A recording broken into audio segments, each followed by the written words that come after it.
Canada. Regardless of anything, we're going to be friends with Canada. I love Canada.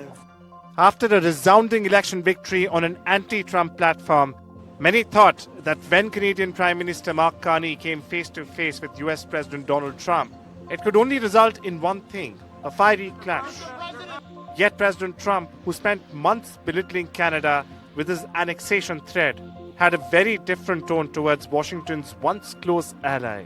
President Trump played nice with the Canadian leader, softening his one hostile tone, from calling lambasting Canada to now expressing his love for America's neighbour.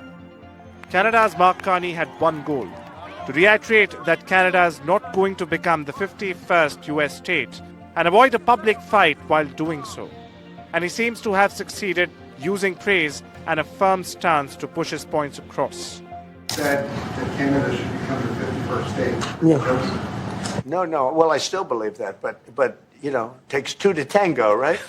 Well, if I may, as you know from real estate, there are some places that are never for sale. They have. I must say, Canada is stepping up the military participation because Mark knew, you know, they were low, and now they're stepping it up, and that's a very important thing. But never say never. Never say never.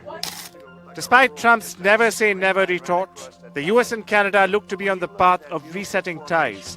Over the past 2 months, the two countries have been struggling in a trade war sparked by US President Trump's tariff hikes, many of which do not comply with the North American Free Trade Agreement.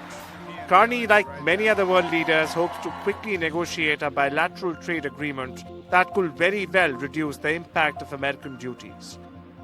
This encounter comes at a crucial time and could guide other leaders manage Trump's trade demands, including Australian PM Anthony Albanese, who, much like Carney, also won polls on an anti-Trump platform. With sides pleased with the encounter, only time will tell what this means for US-Canada ties. With Dishha Bagchi, Bureau Report, NDTV World.